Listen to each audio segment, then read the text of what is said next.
And so, to make a long story short, out of this public relations campaign came a commitment on the part of the CIA and the military to take this man out.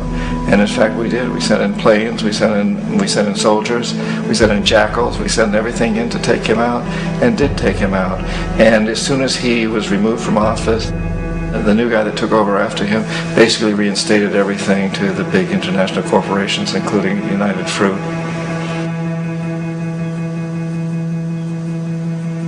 Ecuador for many, many years had been ruled by pro-U.S. dictators, often relatively brutal. Then it was decided that they were going to have a truly democratic election. Jaime Roldos ran for office, and his main goal, he said, as president would be to make sure that Ecuador's resources were used to help the people. And he won, overwhelming, by more votes than anybody had ever won anything in Ecuador. And he began to implement these policies to make sure that the profits from oil went to help the people. Well, we didn't like that in the United States. I was sent down as one of several economic hitmen to change Roldos, to corrupt him, to bring him around, to let him know, okay, you can get very rich, you and your family, if you play our game, but if you continue to try to keep these policies you've promised, you're going to go. He wouldn't listen. He was assassinated. As soon as the plane crashed, the whole area was cordoned off. The only people allowed in were U.S. military from a nearby base and some of the Ecuadorian military. When an investigation was launched, two of the key witnesses died in car accidents before they had a chance to testify. A lot of very, very strange things that went on around the assassination of Jaime Roldos. I, like most people who've really looked at this case, had absolutely no doubt that it was an assassination. And of course, in my position as an economic hitman, I was always expecting something to happen to Jaime, whether it be a coup or assassination, I wasn't sure, but that he would be taken down because he was not being corrupted. He would not allow himself to be corrupted the way we wanted to corrupt him. Omar Torrijos, president of Panama, was one of my favorite people. I really, really liked him. He was very charismatic. He was a guy who really wanted to help his country. And when I tried to bribe him or corrupt him, he said, look, John, he called me Juanito. He said, look, Juanito, I don't need the money. What I really need is for my country to be treated fairly. I need for the United States to repay the debts that you owe my people for all the destruction you've done here. I need to be in a position where I can help other Latin American countries win their independence and be free of this terrible presence from the north that you people are exploiting us so badly. I need to have the Panama Canal back in the hands of the Panamanian people. That's what I want. And so, leave me alone. Don't try to bribe me. It was 1981. And in May, Jaime Roldos was assassinated. And Omar was very aware of this. Torrijos got his family together and he said, I'm probably next. But it's okay, because I've done what I came here to do. I've renegotiated the canal. The canal will now be in our hands. He just finished negotiating the treaty with Jimmy Carter. In June of that same year, just a couple of months later, he also went down in an airplane crash, which there's no question was executed by CIA-sponsored jackals. Tremendous amount of evidence that one of Torrijos' security guards handed him at the last moment as he was getting on the plane a tape recorder, a small tape recorder that contained a bomb.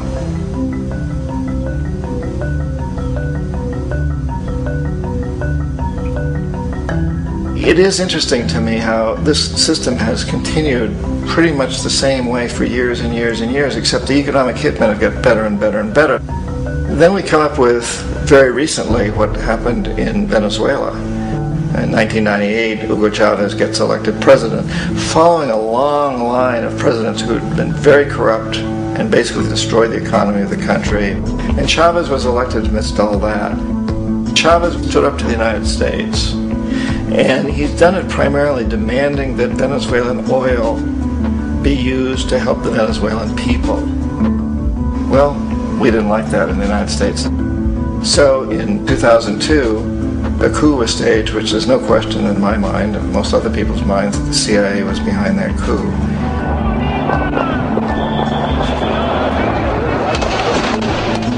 way that that coup was fomented was very reflective of what Kermit Roosevelt had done in Iran, of paying people to go out into the streets, to riot, to protest, to say this Chavez is very unpopular.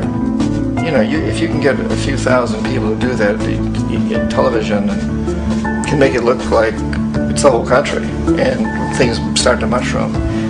Except in the case of Chavez, he was smart enough, and the people were so strongly behind him that they overcame it, which was a phenomenal moment in the history of Latin America.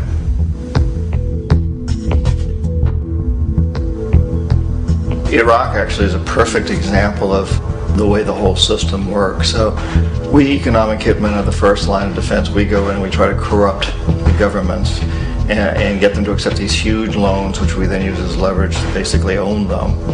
If we fail, as I failed in Panama with Omar Torrijos and in Ecuador with Jaime Roldos, men who refused to be corrupted, then the second line of defense is we send in the jackals. And the jackals either overthrow governments or they assassinate. And once that happens and a new government comes in, and boy, it's going to toe the line, because the new president knows what will happen if he doesn't. In the case of Iraq, both of those things failed. Economic hitmen were not able to get through to Saddam Hussein. We tried very hard. We tried to get him to accept a deal very similar to what the House of Saud had accepted in Saudi Arabia, but he wouldn't accept it. And so the jackals went in to take him out. They couldn't do it. His security was very good. After all, he had one time worked for the CIA. He'd been hired to assassinate a former president of Iraq and failed, but he knew the system. So in '91 we send in the troops and we take out the Iraqi military. So we assume at that point that Saddam Hussein is going to come around. We could have taken him out, of course, at that time, but we didn't want him. He's the kind of strong man we like. He controls his people. We thought he could control the Kurds and keep the Iranians in their border and keep pumping oil for us. And that once we took out his military, now he's going to come around. So the economic hitmen go back in the 90s without success. If they'd had success, he'd still be running the country.